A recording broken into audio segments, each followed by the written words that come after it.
My name is John Pasfield, and the title of this reading will be John and Mother Goose, Video 22, Nursery Rhymes. So here's my novella, John and Mother Goose, The Carnival of Tales, a novella by John Pasfield. It's John and Mother Goose on the cover. While driving his granddaughter home from daycare, John suddenly finds himself, standing in the midway of a carnival of Mother Goose fairy tales. He is greeted by Jack of Jack and Jill fame, who tells John that Mother Goose is expecting him, as she has a role for him to play. But what does Mother Goose want? Why does she think of John as a writer of detective stories? And why, when she meets John, does she greet him as a long-lost son? And for that matter, why do so many of the fairy tale characters have different stories they want John to write for them, instead of the ones in which they have lived for hundreds of years?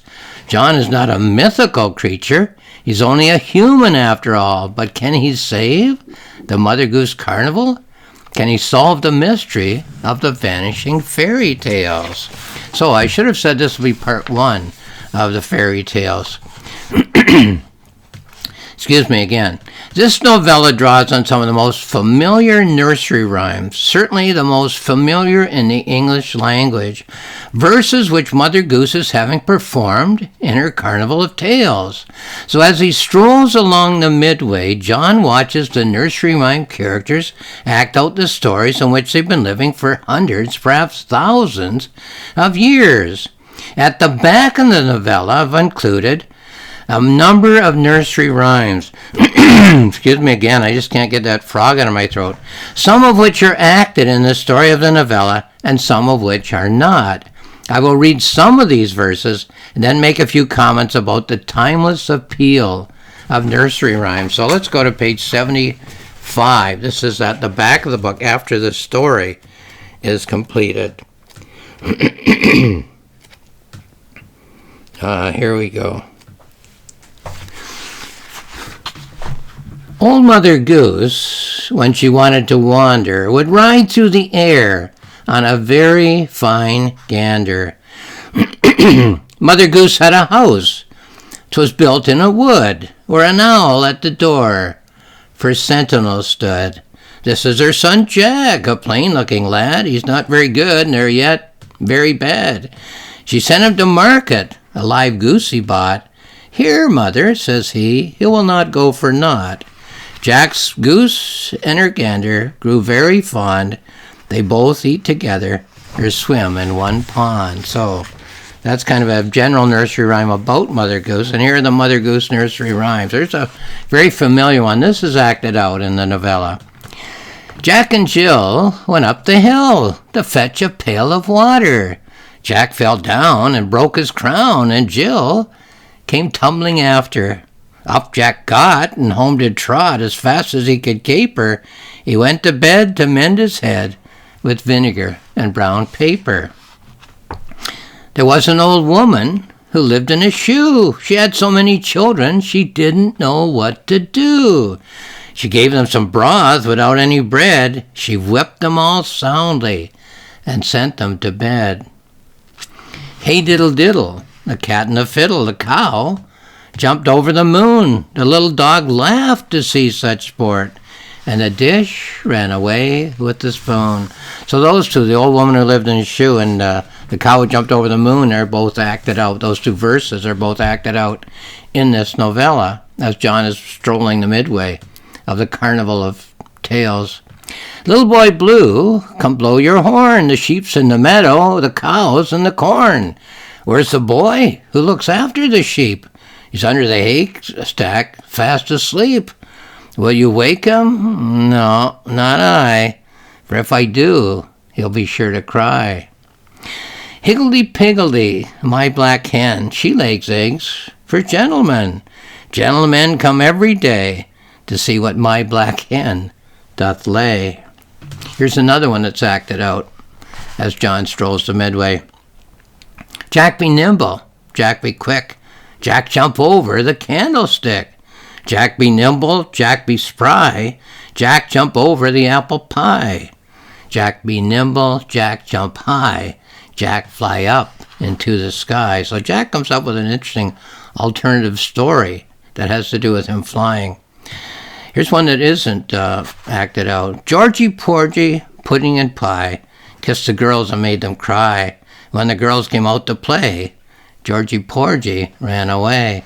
Well, I remember that one. I'm going to say in a minute that I left nursery rhymes behind and went on to university to study real literature.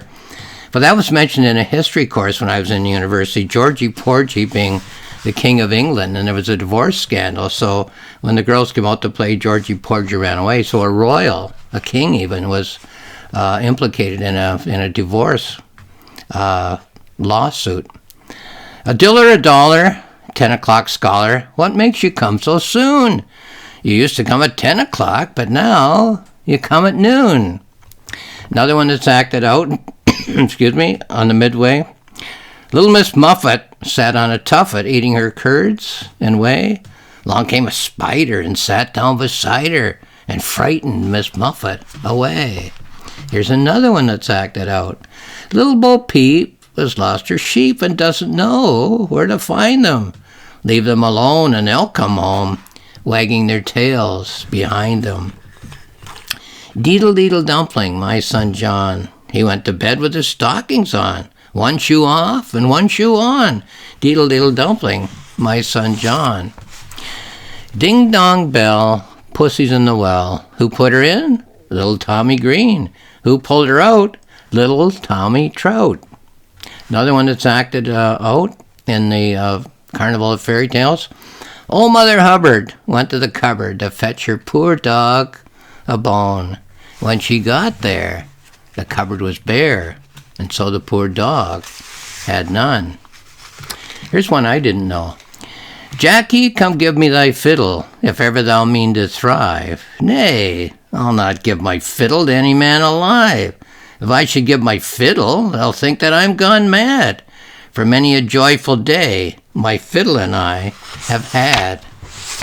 Here's the one my granddaughter sang, and in chapter 1 of this book, I'm driving my car, my granddaughter's in the back seat, buckled into her baby seat, and she's singing a song, and that gives rise to this dream nightmare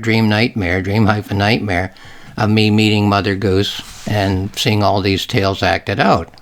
Ba, ba, black sheep, have you any wool? Yes, sir, 3 bags full. 1 for my master, and 1 for my dame, and 1 for the little boy who lives down the lane. Ba, ba, black sheep, have you any wool?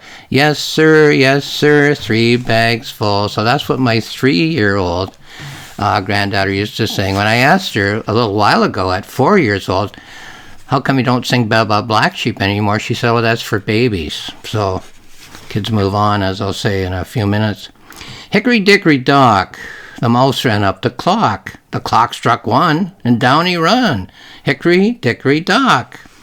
Early to bed, early to wise, makes a man healthy, wealthy, and wise. Another one. I'll tell you a story about John and Nori. And now my story's begun. I'll tell you another about Jack and his brother.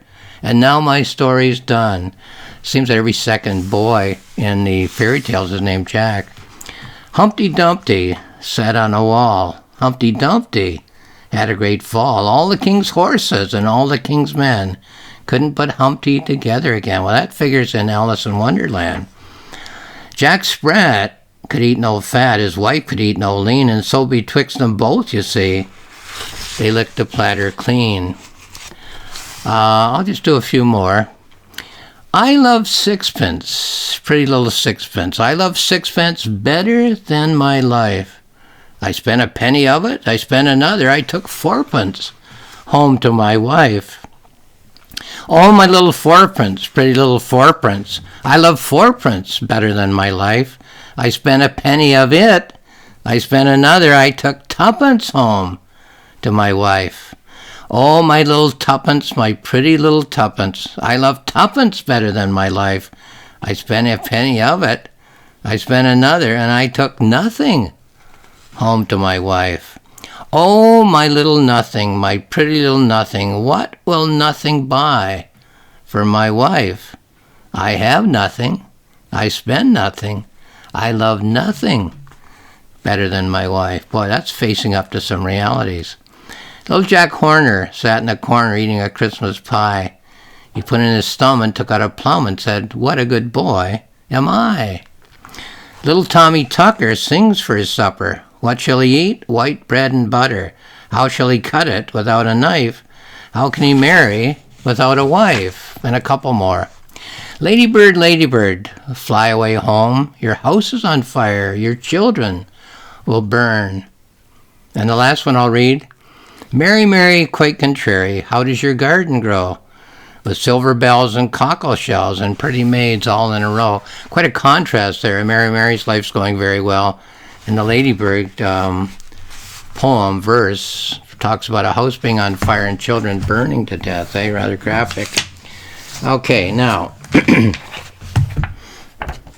as a little boy, I learned and enjoyed nursery rhymes, as every other child learns and enjoys them.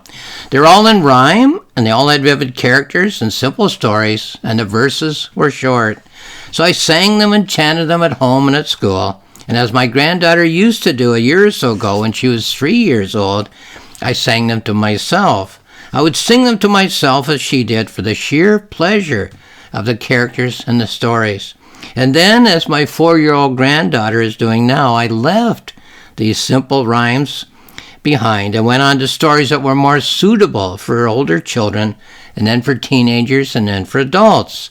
When I got to university, I studied the serious literature of the English language and in translation of the world heritage. It wasn't until I was writing my 16th novel, Beethoven the Ninth's Immersion, that I got interested in folk tales and nursery rhymes again. So I'll just hold that up. Here's my 16th novel, Beethoven the Ninth Immersion. Beethoven plunges down into the creative milieu to write his Ninth Symphony. So Beethoven the Ninth Immersion. It's available on Amazon. Now, I got interested in folk tales while researching the Beethoven story in order to write that novel. I wanted to couple the surface story of the topic of that novel, the writing of the Ninth Symphony, with deepening imagery. And in reading the Beethoven biographies, I learned that Beethoven would compose his music while walking from village to village in the German countryside. I also became aware that at this time the Brothers Grimm were showing that all of the German countryside, not only all the German countryside, but the whole European countryside, was filled with stories. Stories whose authors were no longer known, and often whose origins were no longer known, as these stories were passed down from generation to generation, and often moved with slight variations across cultures. So I decided I would get the Brothers Grimm books and select certain nursery rhymes and extract the essence of those nursery rhymes and include their essential characters, settings, and actions as a layer of deepening imagery in the mind of my main character, Ludwig van Beethoven. He lived in Germany. He lived in the German countryside. He would hear these stories at every inn that he stopped at for a drink or supper. Much later, as I was getting ready to write this novella, John and Mother Goose, I found my granddaughter singing nursery rhymes in the back seat of my car, as I mentioned before, a couple of days a week, excuse me again, when I picked her up from daycare. I often think that the most frivolous comment can sometimes be a very profound comment. So when I have John say in this novella, here's what he says: "Where would I be without these stories? I used to sing them in the sand pile. I'm sure it's the same with every other writer. These stories are the nourishment for the brain. Life comes at it as adult chaos. They show us the patterns of childlike thought. These stories are paths through tangled brambles. These yarns are the lanterns that light our way. These tales are the girders of the bridges we walk across. These tales cannot live without characters. They're all conspiring to walk away. What a shame if these nursery tales are allowed to die." Well, John gets a little worked up about the fear that the Mother Goose Carnival of Tales will cease to exist.